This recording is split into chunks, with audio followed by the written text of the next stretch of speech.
Halo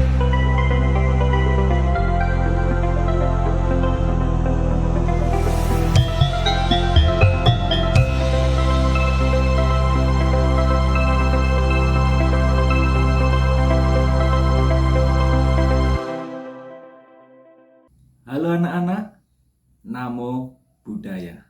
Bagaimana kabarnya hari ini? Semoga selalu dalam keadaan sehat, semangat, dan bahagia. Bertemu lagi dengan saya, Pak Guru Wawan Setiawan. Apakah anak-anak Bapak sudah belajar tentang tradisi agama Buddha di Indonesia? Oke, kalau sudah, pasti sudah memahaminya ya. Bapak sangat yakin itu. Tapi memahami saja tidak cukup. Kenapa?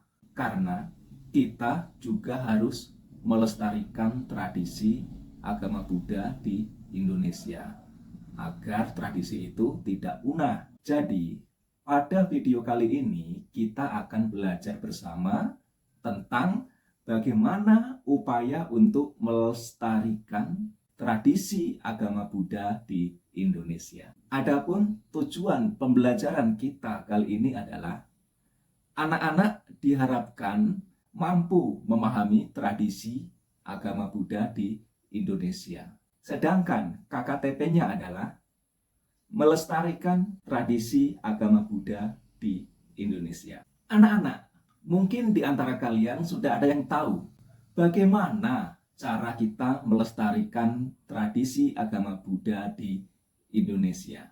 Pak Guru yakin dan percaya bahwa di antara anak-anak semua pasti sudah ada yang tahu bagaimana cara kita melestarikan tradisi agama Buddha di Indonesia. Pak Guru yakin dan percaya bahwa anak-anak pasti sudah ada yang tahu. Walaupun begitu, mari kita tetap belajar bersama Pak Guru Wawan Setiawan agar pengetahuan kita semakin dalam dan semakin luas.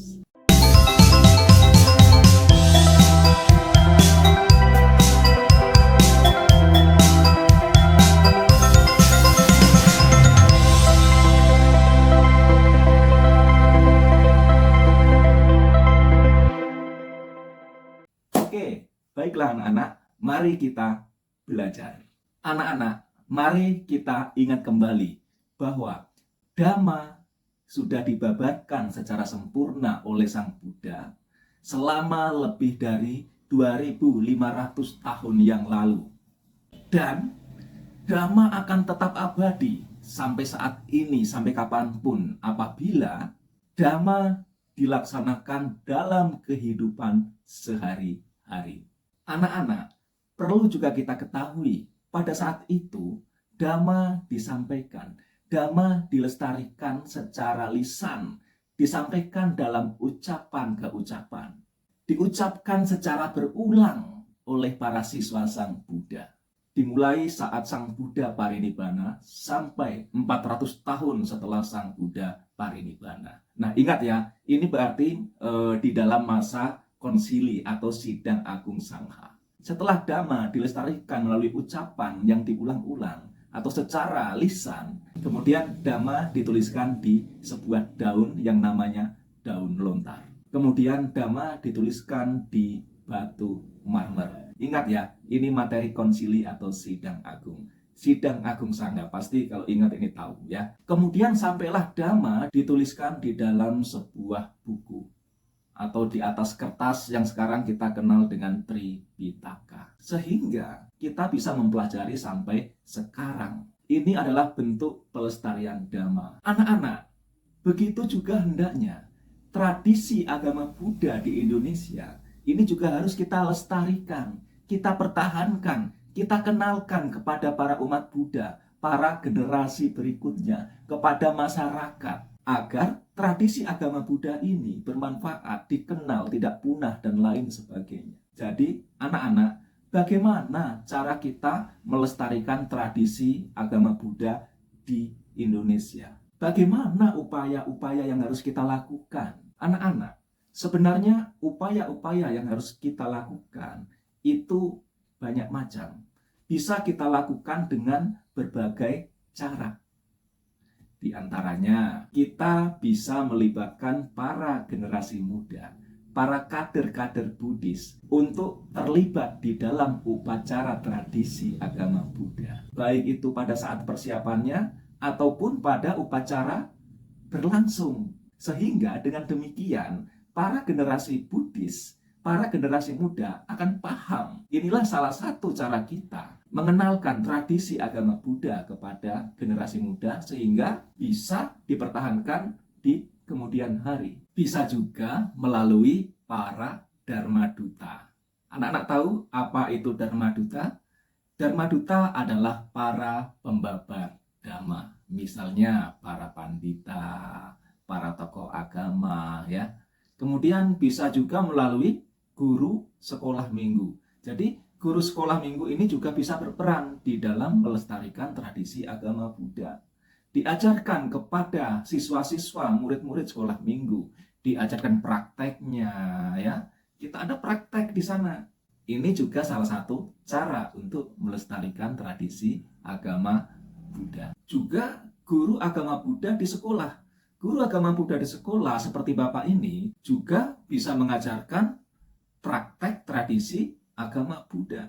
Kita adakan praktek di sekolah. Ini juga bisa menjadi salah satu cara untuk melestarikan tradisi agama Buddha melalui generasi muda seperti anak-anak sekolah, ya seperti anak-anak ini, anak-anak Bapak ini. Kemudian bisa juga melakukan sosialisasi tentang tradisi agama Buddha di masyarakat, di wihara, bagaimana tata caranya, bagaimana pelaksanaannya, apa sarananya, ya. Ini juga merupakan upaya untuk melestarikan tradisi agama Buddha agar tradisi agama Buddha ini bisa berlanjut, bisa diterapkan di masyarakat di kemudian hari. Nanti misalnya ada orang meninggal, tidak tahu bagaimana cara pelaksanaannya, bagaimana ritualnya. Nah ini kan kacau, ya kan? Jadi ini sangat penting kita melestarikan tradisi agama Buddha.